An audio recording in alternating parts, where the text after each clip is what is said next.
revelando sobre sexo. Então, nós paramos sobre essa questão de que o homem branco, muitas vezes, acha que o homem negro é mais potente, o tamanho é maior. Como é que é essa história? Isso é muito engraçado, porque a questão da raça, né? Aquela brincadeira com o oriental, e aí com o negro, e aí tem toda aquela questão engraçada. Mas assim, tem uma questão da raça que é real. Não é real na proporção que as pessoas falam, né?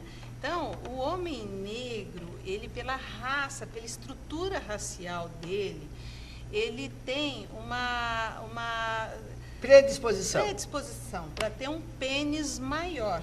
Assim como a mulher negra tem uma predisposição para ter uma vagina maior, ok? Assim como o oriental tem uma predisposição para ter um pênis um pouco menor mas então, tudo isso procede.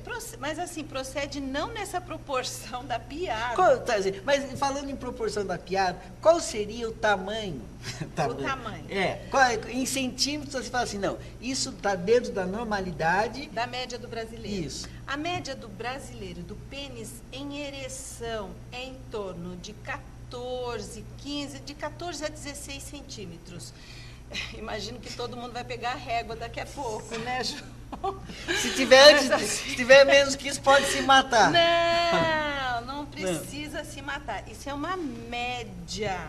Tá. Média você pega o maior, o menor e é uma média. Então, a média do pênis do brasileiro em ereção é em torno de 14 a 16. Acima disso, são os avantajados. Abaixo disso... Que chegam a... Aí, não... Mas tem algum registro assim... 20, 22... Sim, mas tem, por exemplo, assim, foi constatado... 45? 40? Não tem. Não, porque tem... 45. Então, tem a questão, sim, da média do brasileiro. Porém, a vagina de uma mulher, a média do tamanho da vagina de uma mulher é em torno de 6 a 8 centímetros, ok? O tamanho da vagina da mulher. Quando a vagina da mulher está excitada, ela tem uma característica de dobrar de tamanho. Não é que vai ficar um buraco lá, né? Não vai dobrar de tamanho. Ela se ajeita, ela se adapta. Porém, a vagina da mulher, se ela for dividida em 3 partes, a primeira parte é mais sensível e a terceira parte. Então, onde ela vai sentir é a primeira parte. Então, não precisa dos 28 centímetros do pênis. Entendeu? Tá. Ela não vai precisar disso. Tem o corpo da mulher e do homem tem mais de 500 pontos erógenos para serem estimulados numa relação sexual. E a mulher, ela dá a mesma valorização por tamanho da vagina como o homem dá por tamanho do pênis? Para o tamanho da vagina? Não. Ou ela prefere ser pequenininha? Não, ela nem importa o tamanho da vagina. Infelizmente, ainda muitas mulheres valorizam o tamanho do pênis por crenças, mitos e tabus da sexualidade humana. Por crenças, mitos e tabus, você me falando isso, me vem uma pergunta assim muito clara. Então, podemos entender que o tamanho do pênis pode segurar um casamento, uma relação, por isso? Num primeiro momento, até pode achar que se segura. Mas num segundo, eu tenho certeza que não. Mas numa proporção? Não tem uma proporção assim, né?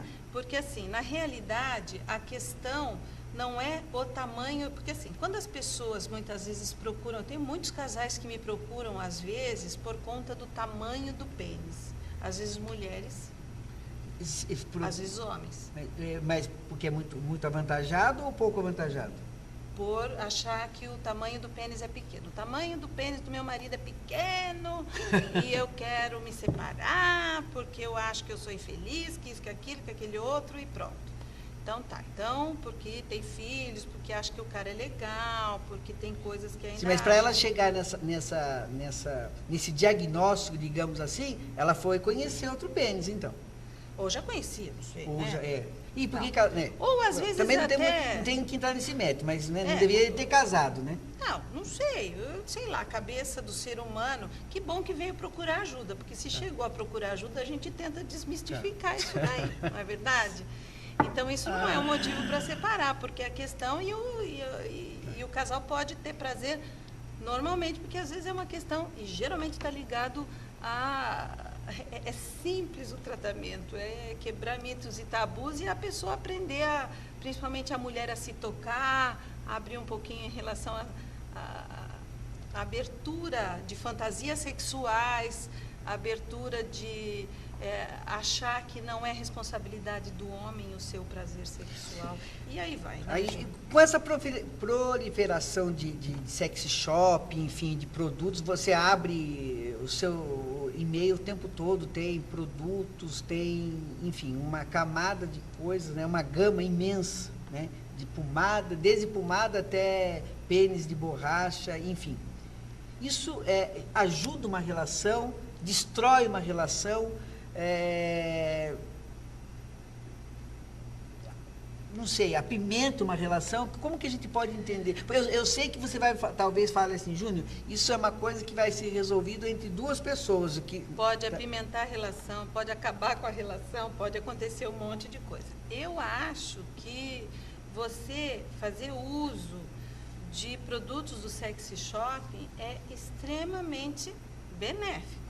Benéfico. Você aconselharia isso? Eu acho fantástico. Dentro de uma relação, eu acho fantástico as pessoas se permitirem. Isso é muito importante abrirem. Para a gente, para quem está nos ouvindo, para quem está nos assistindo, poder entender isso, entendeu? Porque o nosso programa ele também tem esse perfil de colaborar com a formação do indivíduo, né? É pensando no ser humano mesmo que esse programa foi criado. Eu acho importante e você tocar nesse assunto. Quando a gente fala assim, o afrodisíaco funciona, né? Funciona ou não funciona? Eu falo assim, olha, exatamente o afrodisíaco, exatamente ele, não tem nada cientificamente provado que funciona. Porém, a sua disposição em procurar um afrodisíaco, a sua disposição em fantasiar alguma coisa para provocar aquilo, já está funcionando. Use e abuse.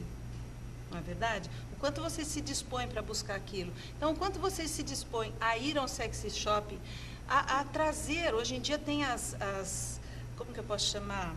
Aquelas moças que trazem o sexy shopping até você. Hoje tem a internet que você pede, eles embrulham até num papel que não mostra que é sexy shopping.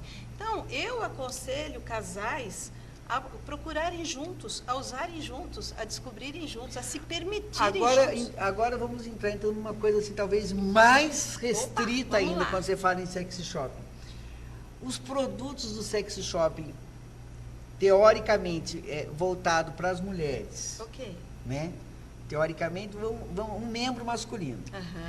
Numa relação, ele é usado realmente mais para a mulher, ou aí existe uma... Ele é usado para o casal. Para o casal. Sem dúvida nenhuma. Então, existe, podemos entender que é uma... Eu costumo falar para os casais, que ciúme bobo, né? Que besteira. Vamos usar aquilo em prol da felicidade sexual daquela parceria. Por que não é você usar um brinquedo? Aquele é um brinquedo. É um brinquedo. No homem, o homem usa nele, assim, até brincando, não muda a orientação sexual dele. E agora, uma curiosidade minha, porque a gente vê algumas coisas assim, meio assim...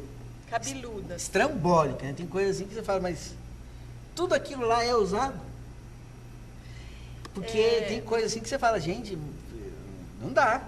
Mata uma pessoa, um ser humano normal. Não, então. Aí a gente fala assim, tudo numa relação a dois deve ser permitida, desde que seja saudável. O que significa ser saudável? ou seja, não corra risco de saúde para nenhum dos dois, ou seja, use preservativo, e isso gostaria muito de enfatizar, Júnior. Use preservativo, lembrar que no sexo oral tem que ser usado preservativo, no sexo oral, na mulher. Não tem preservativo? Pega um insufilme, tipo Magipac, tem que ser usado preservativo. No sexo anal, oral anal, tem que estar com preservativo. Tem que usar. Nós estamos numa época em que temos que usar preservativos, ok? Por favor, gostaria de enfatizar isso. Agora, tá? veja bem... Só acabar 2 segundos. Eu acho que tem que ser saudável, ou seja, não correr risco para ninguém. Tem que ser com adulto, vivo e humano, porque senão é doença, ok? Adulto, vivo e humano, porque senão tem que tratar, é doença. Tem que ser permitido pelos dois, ou seja, sexo forçado. Não dá, a não ser, porque mesmo que seja masoquismo, sadomasoquismo é permitido pelos dois, né? Então, tem que ser acordado, tem que ser consentido, tem que ser uma coisa, então assim, e prazerosa, vale tudo dentro de uma relação, desde que se tenha esses cuidados. Okay? E você falando na questão do preservativo, me veio uma questão e eu acho isso muito pertinente. Mesmo os casais estáveis, com anos e anos de relação, você acredita que devam partir para o preservativo? Eu acho que isso tem Ou que ser... isso já não existe mais? Essa confiabilidade já tem que... Não, eu não acho isso. Eu acho que tem que ser uma coisa acordada entre o casal. Entre o casal. Por exemplo, eu acho que quem está na chuva sabe que pode se molhar a qualquer momento, tanto de um lado quanto de outro. Então eu tenho um relacionamento e a gente não usa preservativo. Ok, mas eu tenho certeza que se o meu marido pular a cerca... Ele vai usar.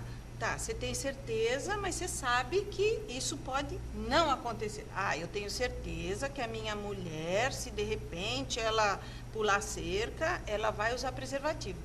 Ok, mas isso pode não acontecer. Então, você tem que estar consciente que você é um grupo de risco. Ok? Sempre. Está consciente? Aí. Assuma. Maturidade é o quê? Você assumir as escolhas da sua vida, né? As consequências das escolhas da sua vida. Estamos terminando o segundo bloco com Magda Gazi revelando sobre sexo. Já voltamos.